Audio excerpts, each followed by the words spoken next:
저는 그냥 울면서도 앉아서 공부를 했거든요. 제가 생각하기에는 회계사가 하는 업무를 제대로 이해하지 못하신 분들로부터 생겨난 오해가 아닌가. 근데 전문직 중에서는 가장 매력적인 직업이라고 생각을 해서 다음으로는 회계사 직업에 대한 또 질문입니다. 시험에 통과를 해서 수습 회계사가 되었을 때 그때도 회계사긴 회계사인가요? 네, 아마 명함에 그냥 수습회계사라고 나가는 것만 차이가 있지 회계 업무는 할 수 있습니다. 통장에 꽂히는 거랑 딱 두 개 차이. 네. 혹시 두 분께서는 생각하시는 가고 싶은 법인이나 이런 건 있으신가요? 네. 아마 모두가 원하는 1순위가 있습니다. 공인회계사분들이 하는 주요 업무들은 또 어떻게 될까요?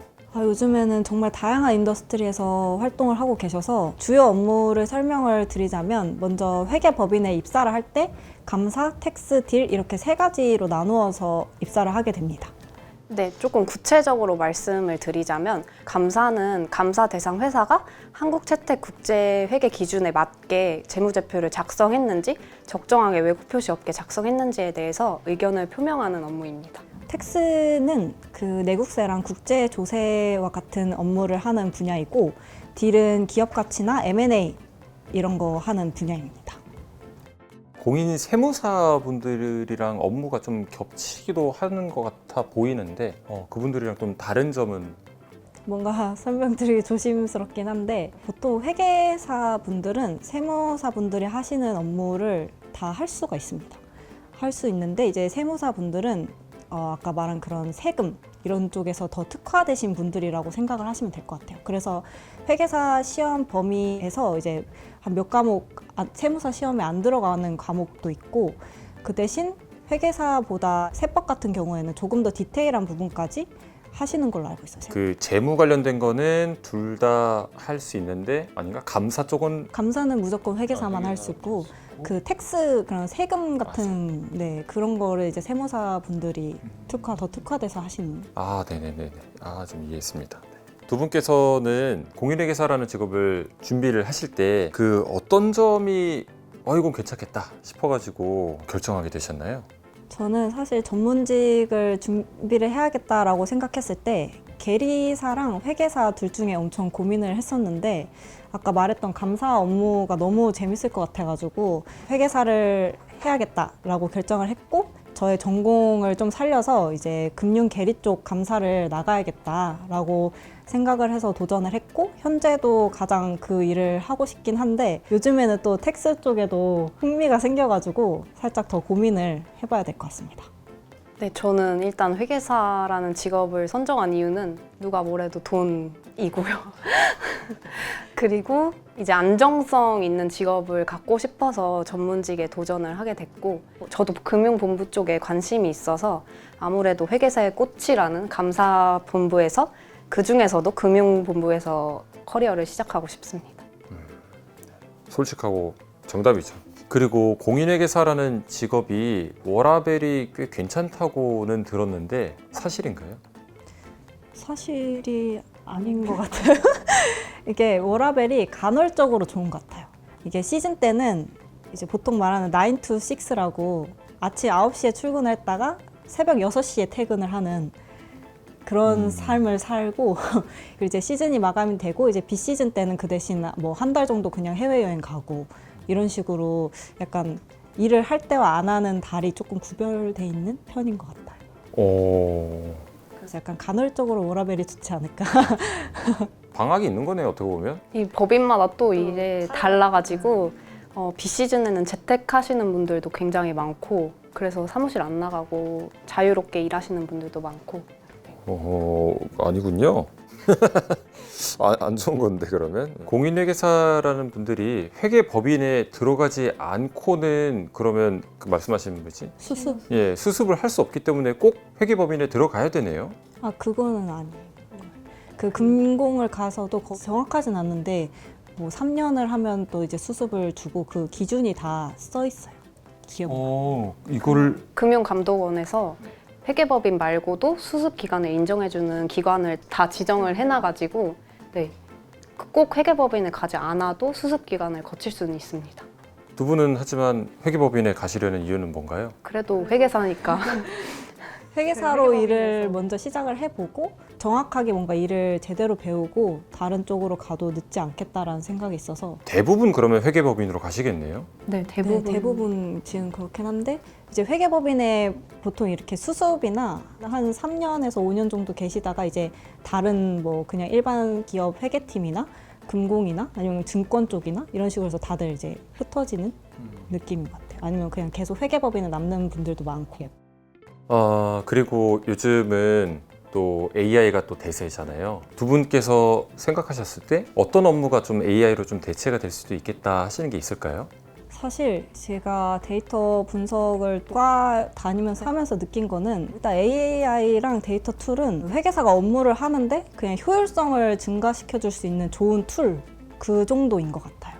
약간 AI가 발전을 해서 회계사라는 직업이 없어진다라는 그런 말도 있는데 그런 말은 제가 생각하기에는 회계사가 하는 업무를 제대로 이해하지 못하신 분들로부터 생겨난 오해가 아닌가 싶습니다. 이게 감사라는 게 가치 판단적인 일을 해야 되기 때문에 그 AI로 대체되기에는 무리가 있다고 생각합니다.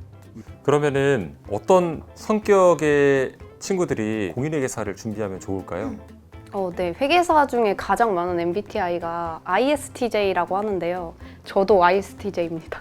제 성격 자체가 어떤 상황에도 크게 영향을 받지 않고 조금 무던한 성격이어서 공부하는데 크게 어려움은 없었던 것 같습니다. 어떤 해야 하는 일이 생기면 저는 그냥 울면서도 앉아서 공부를 했거든요. 그래서 조금 무덤덤한 성격이 공부하기에는 좀 적합한 것 같습니다. 저도 이제 ISTJ 다음으로 많은 게 ESTJ거든요. 저는 ESTJ입니다. 저도 감성적인 거는 살짝 밀어두고 이성적으로 문제 해결을 더 먼저 해야 되는 그런 스타일인 것 같아요. SJ가 좀 많겠네요. 약간 STJ가 많은 것 같아요. STJ가 비교적 많다. 근데 이게 정말 신기한 게 직업 인터뷰를 해도 직업의 MBTI가 얼추 비슷해요. 그 직업별로. 그게 좀 신기하더라고요. 그게. 그렇다면은 두 분 이제 합격하신 지 이제 한 달 좀 지났잖아요. 기분 어떠셨나요? 일단 저는 합격장 확인하고 소리 질렀고요. 그리고 바로 부모님한테 전화를 걸어서 한다고 말씀을 해주셨고, 그리고 저는 이제 학교 고시반에서 혼자 생활했기 때문에 친구들이 굉장히 많이 찾아와서 밥도 사주고 이랬어서 친구들한테도 축하를 굉장히 많이 받았습니다. 저도 아무래도 그래도 가족들한테 진짜 축하를 많이 받았고 밥 같은 것도 이제 엄마가 차려주시고 하셨으니까 너무 고생하셨어가지고 저도 좀 눈물이 살짝 흘러가지고 너무 감사했어요, 가족분들한테. 예를 들어서 뭐 변호사분들이라든지 그분들은 워낙 그 법정으로도 문제가 많이 휘말리기도 하고 의료계에 있으신 분들도 의료소송 같은 데 휘말리신 경우도 꽤 있을 텐데 공인회계사분들은 그런 걱정은 좀 없으실 것도 같아요. 아니에요. 요즘에 이제 비리나 감사 이런 걸로 옛날에는 좀 처벌이 약했었는데 요즘엔 되게 강하게 돼서 요즘에는 잘못 감사를 하면은 큰일 납니다. 만약에 회계법인에서 A 회사에 대해서 감사를 했어. 근데 그 감사가 문제가 생기면은 그 감사를 한 회계법인이 책임을 같이 지는 형식인가요? 법인도 같이 지잖아요. 그럴 것 같아요. 근데 그거는 그 회사에 대한 감사를 회계사 한 분이 하는 것도 아니고 여러 명이 하면은 연대 책임으로 좀 낫지 않을까. 그거 감사 때 배운 것 같은데. 그 어쨌든 조서에 쌓이면은 기억이 잘 안 나네요. 거기까지는 아직 저희가 실무를 안 해봐서. 네, 근데 그런 일이 안 생기시길 바라면서도 언젠가 생기실 수도 있는데 좀 걱정이 되시겠네 그러면은. 근데 변호사분들이나 의사분들에 비해서는 적은 거는 맞는 것 같아요. 약사님이나 이런 분들은 손님들이 진상을 부리시는 JS 손님들이 많이 찾아오시기도 하고 뭘 달라 뭘 더 해달라 하시는 경우도 있고 왠지 좀 없을 것 그런 거는 좀 없지 않을까. 회사에서 갑질 같은 거. 이제 감사 대상 회사분들이랑 커뮤니케이션을 하면서 자료를 적시에 좀 빨리 받아야 되는데 이걸 안 주려고 최대한 미루려고 하시는 분들도 많으시고 이거를 되게 커뮤니케이션 하는 게 중요한 능력인 것 같아요. 지금 회계법인에 들어가게 되면은 좀 걱정되는 게 있으세요? 걱정되는 건 딱히 없는데 그냥 제가 조금 잘했으면 좋겠어요. 제 스스로 일도 빨리 배우고 좀 능력치를 빨리빨리 쌓아 나갔으면 하는 바람이 있습니다. 제 스스로한테. 저도 딱히 걱정되는 건 없고 빨리 입사해서 저도 능력치를 조금 빨리 키우고 싶습니다.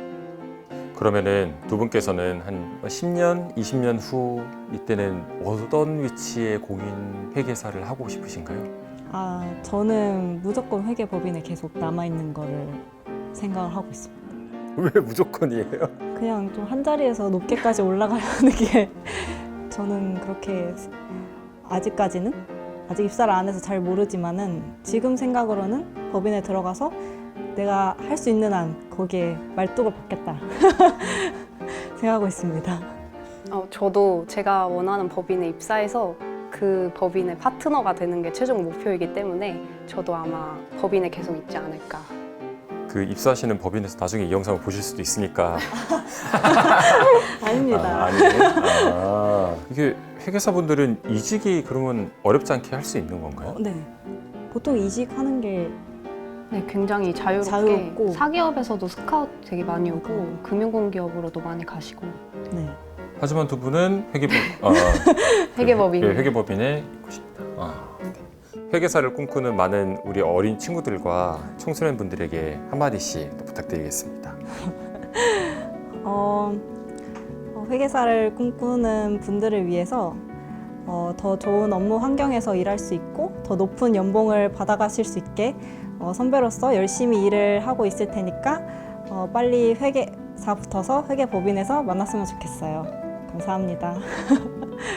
근데 회계사 시험이 기간이 짧게 걸리는 것도 아니고 난이도가 쉬운 것도 아니지만 일단 한번 도전하면 본인이 원하는 길을 스스로 개척할 수 있기 때문에 저는 무조건 추천하고 싶습니다. 화이팅! 그동안 수고했던 그리고 계속 수고할 나에게 영상 편지도 일단 시험 치르느라 고생했고 항상 하고 싶은 일이 있으면은 무조건 해내야 되는 성격이고 또 욕심도 많아서 지금까지 바쁘게 달려왔는데 앞으로도 열심히 뛰어줬으면 좋겠어. 그리고 너가 하고 싶은 일 무조건 끈기 있게 꼭 해내서 너가 살고 싶은 삶을 살길 바랄게. 화이팅! 3년 전에 다정아, 너는 합격하니까 절대 불안해하지 말고 열심히만 했으면 좋겠고 10년, 20년 뒤에 파트너가 된 너의 모습을 상상하면서 앞으로 더 열심히 하길 바랄게. 화이팅! 두 분께서 10년 전으로 돌아갔다. 그때는 어떻게 좀 준비를 했으면 더 잘 됐을 것 같으세요? 저는 지금이랑 똑같이 했을 것 같아요. 저는 초시를 칠 때도 정말 하루하루 나중에 후회가 남을까봐 그 매일매일을 온 정성을 다해서 공부를 했었기 때문에 지금 합격을 한 것이 제 최선에 대한 결과값이기 때문에 저는 돌아가도 딱히 다시 바꾸고 싶은 부분은 없는 것 같아요. 저도 시험에 도전한다는 거는 똑같은데 이제 저는 아무래도 4학년을 마치고 나서 시험을 시작했기 때문에 제 주변 친구들은 다 취업하고 이제 좀 안정적인 생활을 하는데 저는 굉장히 불안하게 공부를 했기 때문에 아마 조금 시간을 앞으로 돌릴 수 있다면 이 시험에 대해서 좀 더 빨리 알고 준비를 했을 것 같습니다. 혹시 다음 생에도 공인회계사를 준비하실 건가요? 저는 할 것 같습니다. 다른 것도 많이 있잖아요. 근데 전문직 중에서는 가장 매력적인 직업이라고 생각을 해서 저는 그래도 공인회계사 하고 싶습니다. 제가 공부를 선택을 했으면 회계사를 할 것 같아요. 근데 만약에 애초에 공부를 선택하지 않은 삶을 살았다면 또 다른 일을 하고 있지 않을까.